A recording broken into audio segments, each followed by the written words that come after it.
a todos y bienvenidos a este nuevo video en el cual abordaremos algunos conceptos básicos y fundamentales dentro de Python, así como también el tema de los operadores.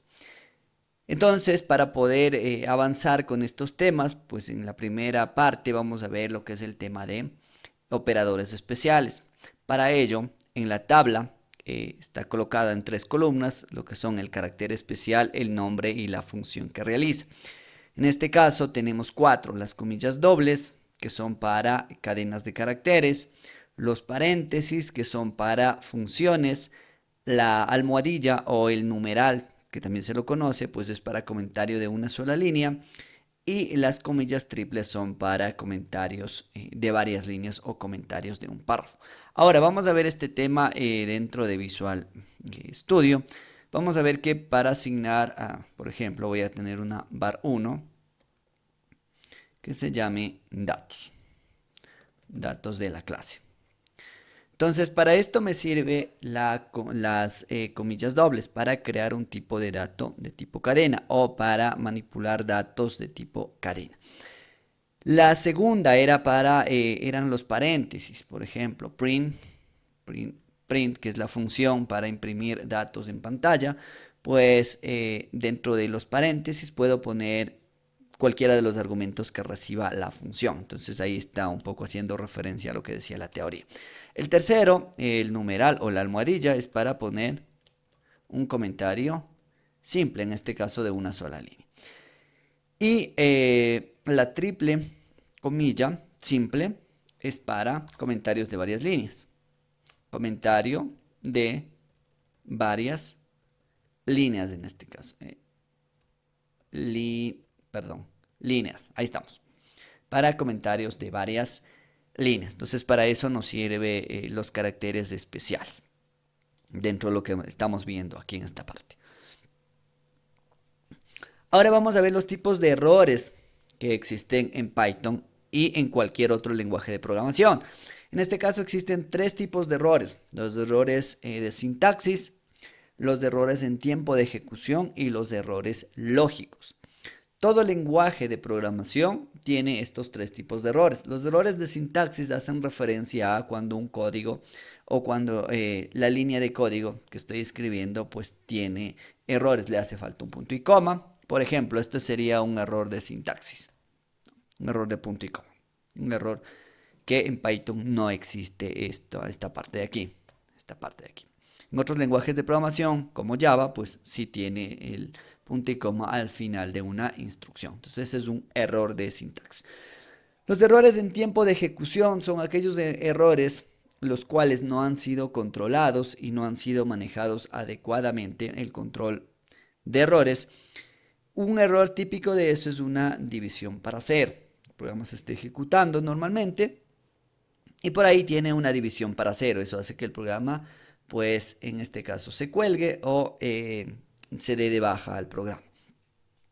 Los errores lógicos son aquellos errores de programación cuyo resultado de una operación o de un conjunto de operaciones no es el que yo esperaba. Ejemplo, yo estoy haciendo un programa que sume 2 números. Ingreso el 2 como la variable 1 y el 2 como la variable 2. Sumo, 2 más 2 son 4 y el resultado que me da es 5.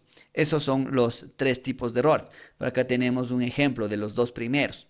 ¿Sí? Lo que les hablaba del print. Por ejemplo, punto y coma, que el print no vaya entre paréntesis, que no esté debidamente con la sintaxis del caso. Por eso se llaman errores de sintaxis. El segundo es el error que les había mencionado, que era error en tiempo de ejecución. Es decir, una división para cero. Y los terceros, pues son los errores lógicos, lo que les había comentado, que son aquellos errores cuyo resultado de una operación no es aquel que se esperaba. Ahora un poco para dar un poco contexto a este tema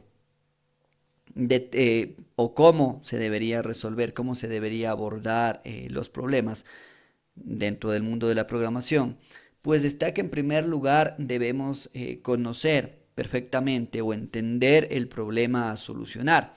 Luego de ello vamos a crear un algoritmo, es decir, un conjunto finito de pasos que nos lleve a la solución de este problema. Lo podemos hacer a papel y lápiz, lo podemos hacer utilizando cualquier herramienta tecnológica, lo importante es hacerlo. Para de ahí pasar al tercer paso, que es ya de la ejecución del código.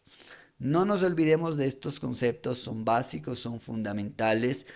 Sin embargo, al momento de querer solucionar un problema y pasarlos directamente a programación, pues veremos que no se dan los resultados esperados y no se dan aquellos resultados puesto que no se siguen los procesos. Recuerde entonces, para resolver un problema, lo que tenemos que hacer es conocer exactamente cuál es el problema. Luego tenemos el algoritmo, un conjunto finito de pasos para resolver ese problema, y de ahí sí finalmente puedes escribir en código lo que necesitemos. Ahora vamos a pasar a ver elementos de entrada y salida y variables e identificadores. Si yo quiero ingresar un dato desde el teclado, en este caso, existe la función input, que me permite en este caso captar los datos desde el teclado. Entonces voy a borrar todo esto y voy a poner variable 1, haciendo referencia a var1. Voy a hacer un input. Voy a pedir que ingrese un número. Entonces con ello yo voy a ejecutar el programa. Ya habíamos aprendido cómo ejecutar y en la terminal me pide que ingrese un número. Yo ingreso 1 y listo, ese número ha sido ingresado. Ahora, para yo verificar que ese número haya sido ingresado, voy a poner un print de var1 en este caso para que se visualice el número que ha sido ingresado. Ejecuto el programa, ingreso el número y el número que ha sido ingresado es el número 2.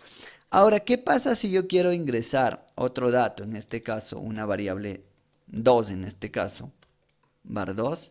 Vamos a poner ingrese. Vamos a poner ingrese otro número y le vamos a sumar. Vamos a hacer que var1 más var2. O sea, vamos a hacer una operación entre las dos. La lógica me dice que si estoy ingresando un número, ejemplo, el 1 en la variable 1 y estoy ingresando el 2 en la variable 2, la lógica me dice que el resultado final va a ser 3. Vamos a ver si esto en realidad sucede de esta forma. Vamos a ingresar 1, vamos a ingresar 2. Sorpresa, el resultado es 12. ¿Por qué?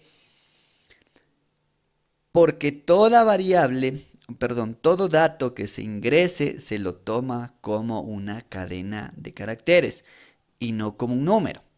Ahora, ¿cómo soluciono eso? ¿Cómo convierto eso? Hay varias formas. Una de ellas, una función que se llama eval, que en este caso existe en Python. En otro lenguaje de programación puede existir otra similar o simplemente hacer un to integer o convertir a entero. Diferente, de acuerdo a los lenguajes de programación, pues tienen las diferentes funciones que me permiten transformar en este caso, cadena a un número, ya sea entero o un número flotante. Vamos a ejecutar y ahora sí vamos a ingresar el 1 y el 2 y ahí sí me da 3. Es decir, ahí sí está operando, operando las variables o las variables toman un dato de tipo numérico. ¿Sí? De esta forma también ya vamos viendo cómo podemos ingresar datos a pantalla y cómo podemos transformar valores cadena a datos de tipo entero. Avancemos. Aquí un poco la teoría del cómo para que se pueda revisar. Y seguimos con Python, con algunos conceptos básicos y fundamentales, como les había comentado al inicio de esta clase. Python es un lenguaje de programación de tipado dinámico, lo que acabamos de ver, es decir, no necesito declarar de qué tipo de datos es esa variable para que tome. Lo que sí debo estar consciente es qué tipo de datos estoy manejando dentro de esa variable, y es lo que le hace muy versátil en este caso a Python. Tiene sus pros y sus contras. Ahora vamos a ver el tema de operadores, operandos y expresiones. Operadores y operandos, y hemos visto operadores y operandos en este caso. Uno de los operadores que hemos visto es el operador de asignación. o de igualdad, perdón, de asignación, no de igualdad, de asignación, ¿no? Hemos visto el tema de ese operador. Ahora veamos dentro de la siguiente tabla, conformada por cuatro columnas, perdón. En la columna 1 está el símbolo, en la 2 el nombre, en la 3 los ejemplos y en la 4 el resultado. Entonces los siguientes símbolos que tenemos o los siguientes operadores numéricos que tenemos son la suma, la resta, la multiplicación, la potencia, la división real, la división entero y el módulo de división o el resto de la división. En este caso, pues la suma y la resta representados por sus símbolos correspondientes, característicos, de igual forma la multiplicación. La potencia cambia dentro de este lenguaje de programación, se lo hace con doble símbolo de la multiplicación. La división real, pues, con el típico símbolo que representa la división. La división entera, pues, con el doble símbolo de la división. Y el resto de la división o el módulo de la división, que se lo llama, pues, representado con el símbolo del porcentaje. Ahora, acá tenemos los ejemplos. Dentro de suma, resta, multiplicación, potencia y división real, pues, no hay que entrar en detalles dentro de ese tema, puesto que se conoce o entiendo yo que todos y cada uno de ustedes pues conoce lo que es este tema, ¿no? Y si no, pues aquí están los ejemplos y aquí está el resultado, eso me deberá salir. Ahora, dentro de la división real, pues si pongo 12 dividido para 7, esto me va a dar a 3.7114 y varios números más. Esa es la división en este caso real. Ahora, la división entera. La división entera toma simplemente la parte entera y descarta la parte decimal. En este caso, 7 dividido para 12 es a 3, perdón, a 1, ¿no? A 1. Estaba viendo el otro ejemplo que es 12.5 dividido para 3.2, que en este caso es 3, ¿no? Ahora, el resto de la división pues es el residuo de la división. En este caso, 12 módulo de división, que así se lo conoce, módulo de división para 7. En este caso es 5. ¿Por qué? Ahí tenemos la explicación. Recordemos que la división tiene sus 4 componentes: dividendo, divisor, cociente y residuo. La parte del cociente es la parte del entero que toma la parte de la división entera. El resto pues toma esta parte de aquí, que es el módulo de división, ¿no? Es en este caso el restante, el residuo que me queda de hacer la división. En este caso aquí está el ejemplo, un poco la teoría de cómo se fundamenta eso. Creo que no hay mayor problema con ese tema. Un poco se tienden a confundir en la parte de la división, en este caso entera, y la división, el resto o el módulo de división. Recordad simplemente que el módulo de división es aquel valor que toma en este caso, como lo dice, del resto de la división, es decir, el residuo o lo que me queda, ¿no? Avanzamos un poco más, pues ahí vemos cómo se define o de dónde salen dichos valores. Ahí están los ejemplos que anteriormente estaban en la parte de la tabla. Aquí la explicación que ya les había comentado. Y aquí pues se desglosa cómo toma, o en este caso cómo opera los diferentes, tanto la división entera como el resto de la división. Y esto ya pues con la práctica, con ejercicio, se irá entendiendo y comprendiendo cómo toma. Ahora vamos a ver la jerarquía de los operadores. Recordemos que matemáticamente los operadores tienen cierta jerarquía. Si es que matemáticamente me dan una operación que está dentro de paréntesis y que tiene la potencia, y que tiene la radicación y que tiene sumas, restas, multiplicaciones, pues eso se lo va resolviendo en base a un orden. En este caso, dentro de programación también existe esa jerarquía de operadores. Ahora, dentro de esto tenemos dos tipos de operadores: los operadores binarios, ¿sí? Y los operadores que son, se puede decir así, normales. Dentro de los operadores binarios, el que predomina es la negación. Y como tengo la negación, pues lo tengo entre paréntesis y un signo menos. Esa es la parte de la negación, o así se representa la negación simbólicamente. De ahí ya para utilizar el símbolo de, en este caso la negación, es el símbolo menos, pero eso simplemente para operadores binarios. Ahora sí, entrando dentro de los operadores que que se maneja, pues la potencia es la que se ejecuta en primer orden. En segundo orden se ejecutan en igual criterio, en criterio de igualdad, pues la multiplicación, la división, y la división en cualquiera de sus tres formas, sea la división real, entera o el resto de la división se ejecuta. Y de ahí finalmente la última prioridad pues lo tienen las sumas y las restas. ¿Para qué nos sirve esto? Pues para cuando esté programando, resolviendo operaciones matemáticas, pues tener presente esta jerarquía en este caso de los operadores. Ahora, otro tema de variables. ¿Cómo yo puedo declarar variables? Como vemos en el ejemplo, yo puedo declarar variables en una sola línea. El ejemplo me dice que puedo tener variable 1, variable 2 y variable n. Con la expresión 1, la expresión 2 y la expresión n. En este caso, el número de variables será igual al número de las expresiones. Lo que no puedo tener es dos variables, tres expresiones o viceversa, es lo que se muestra en el ejemplo de la parte final.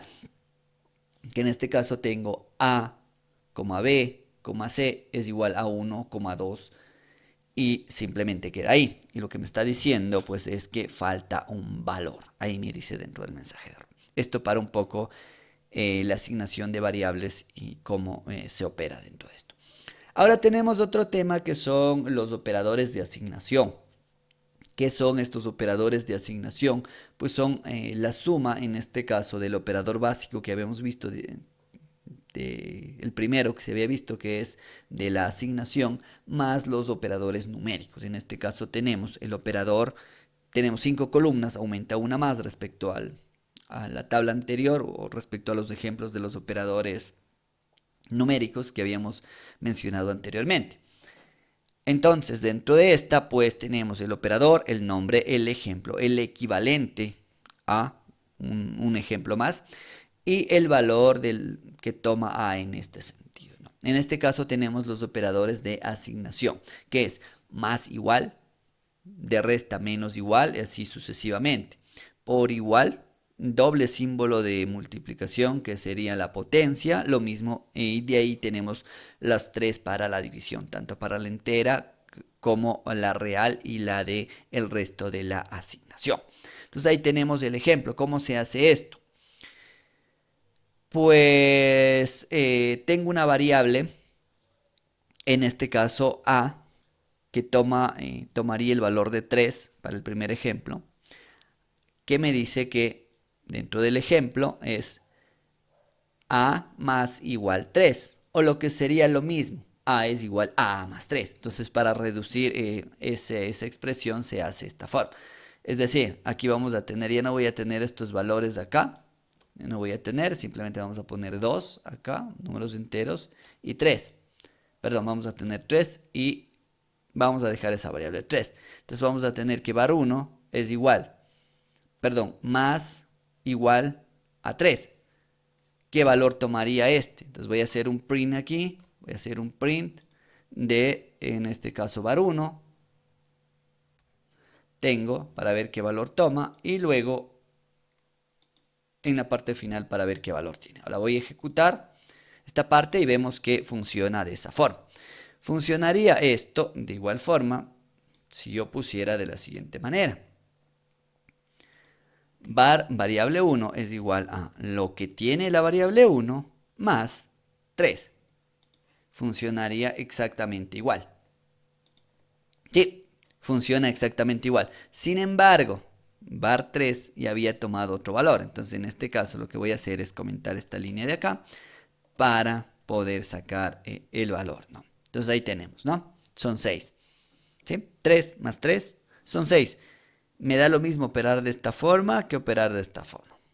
Entonces tengo las dos formas para yo poder operar. Esto con cualquiera de los operadores, en este caso numéricos que tenemos, ¿no? Ahora, para ver otro tema, y hemos venido trabajando un poco con funciones. Recordemos que la función print, mejor dicho, print es una función. Y las funciones tienen parámetros de entrada y quizá parámetros de salida, o parámetros de entrada y algo que me devuelve, que no necesariamente pasaría a ser un parámetro. Eso un poco para tener en cuenta y para ya ir un poco familiarizándonos cómo son las funciones tanto dentro de Python como dentro de cualquier otro lenguaje de programación. En este caso vamos a ver ejemplos de algunas funciones. En este caso tengo la función int que me permite convertir un número a entero.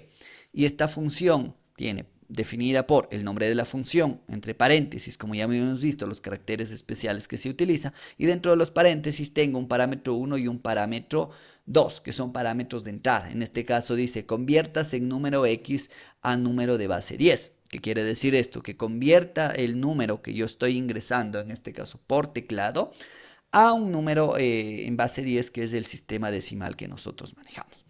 Ahora, en la parte de abajo tenemos los ejemplos. Dentro de estos ejemplos tenemos la función int mismo, que no recibe ningún parámetro y eso me devuelve un 0. Entonces más abajo tenemos varios ejemplos. Ingreso una cadena y me convierte en este caso a entero. Tengo un entero, se sigue manteniendo como entero. Tengo un decimal y lo transforma a entero. Ahí tengo la explicación. Entonces de esta forma pues puedo utilizar funciones. Y existen funciones propias del lenguaje de programación y existen funciones creadas por el usuario acorde a las necesidades del programa que esté desarrollando. Ahí tenemos otra función. Tenemos la función round. ¿Qué es lo que hace? Esta función me dice, nombre de la función, round, parámetro de entrada 1, que es number, es decir, está esperando recibir un número. Y parámetro 2 me dice que es opcional, es decir, esta función transforma un número o redondea un número de acuerdo a lo que yo necesite. Esto me da a entender que esta función redondea, por ejemplo, yo tengo el número 12.5, yo le tendría que poner round, el número 12.5 y el número de dígitos que yo quiera, en este caso, redondear con el número de dígitos decimales, 0, 1, 2, así sucesivamente. Por eso es que el segundo parámetro es opcional. Así iremos aprendiendo a programar funciones también que tengan parámetros de entrada obligatorios y parámetros de entrada opcional. Entonces ahí tenemos algunos ejemplos de la función round, de lo que en este caso hace o cómo funciona round, ¿no? Ahí podemos ver algunos ejemplos de lo que ya les había comentado. Ahora vamos a entrar con otros que son caracteres especiales u operaciones con cadena, caracteres especiales para poder operar con cadena. En este caso, vamos a ver un ejemplo, el primero, ya luego veremos los siguientes. En este caso, si yo escribo una línea en pantalla, en una sola, perdón, escribo una frase o varias palabras en una sola línea, lo que hace el \n es pasarlo a una palabra por cada una de las filas. Ahora vamos a ver el ejemplo un poco para entender esto, ¿no? Entonces vamos a ver aquí mismo, vamos a poner print, y vamos a hacer el ejemplo que nos dice ahí. Vamos a poner hola, vamos a poner \n, mundo, \n, Python. Y vamos a ver cuál es el resultado de esto. Y si vemos que esta función o estos dos caracteres especiales, tanto el símbolo invertido de la división y la n, lo que hacen es dar un salto a la siguiente línea. Así tenemos pues cada uno de los, en este caso de los operadores de cadena. Se irán utilizando estos operadores de cadena en la medida en las que se vayan necesitando. Sin embargo, considero yo que es importante que ustedes conozcan que existen y existen no solamente para Python, sino para cualquier otro lenguaje de programación. Y como digo, se irán utilizando a medida que se vayan pues necesitando. Ahí tenemos los otros ejemplos de cómo funciona la parte de la tabulación también, ¿no? Lo que hace es dar un espacio de, en este caso, 5 caracteres o lo que es lo mismo un taf, y así funciona cada uno de los caracteres. En la tabla está detallado cuál es la función y la acción que realiza dentro de esto. También veremos un poco operadores de cadena para ver cómo funcionan. Ahí tenemos un ejemplo. Vemos que el operador de cadena, es decir, la multiplicación en este caso, o el operador de cadena asterisco, pues lo que hace es multiplicar el número de veces la cadena que está teniendo ahí. ¿Sí? En este caso vemos que la variable A toma valores de unos y ceros y en la variable B me está diciendo que 3 veces multiplique lo que tiene A. Y si vemos el contenido de B, pues vemos que tiene 3 veces lo que tenía en este caso la cadena A. Entonces para eso sirven los operadores de cadena. Ahora, algo importante, al ser Python un lenguaje de programación que no necesita que se define el tipo de variable, ¿cómo yo puedo saber en un determinado instante cuál es el tipo de variable, cuál es el tipo de dato que tiene esa variable o cuál es el tipo de dato que toma para yo poder realizar operaciones, para yo poder realizar un control de errores? Para esto existe la función type y la función type funciona de esta forma. Por ejemplo, var1 es igual a, vamos a poner cadena, ¿cierto? Y vamos a poner otro, var2 igual a 2. Ahora vamos a hacer un print y vamos, en vez de imprimir directamente var1, así imprimiríamos el contenido de var1, quiero saber qué tipo de dato tiene esa. Entonces yo le pongo type y vamos a ver qué tipo de dato tiene la variable, en este caso 1. Y me debería dar que es de tipo string, ahí me da, que es una clase de tipo str. Todos los tipos de datos, en este caso, en Python descienden de una clase. Ahora voy a ver qué tiene la variable 2 o qué tipo de dato tiene la variable 2. No el contenido, sino el tipo de dato que tiene. Ahí me dice, es una clase de tipo entera, es de tipo entero. Si yo le pongo 2.5, perdón, 2.1, voy a limpiar en este caso la consola y voy a ejecutar nuevamente, me dice que es un tipo de dato flotante. Ahora yo voy a poner otro tipo de dato que sea de tipo entero, perdón, true. Y ahora vamos a ver qué tipo de dato me da. Perdón, rectifico lo que dije. Ahora vamos a poner un tipo de dato de tipo booleano. No. Entonces, ¿qué me da? Que es de tipo booleano. Es true o false. Entonces, de esta forma yo puedo saber el tipo de dato con el cual yo estoy trabajando para realizar las diferentes, en este caso, conversiones.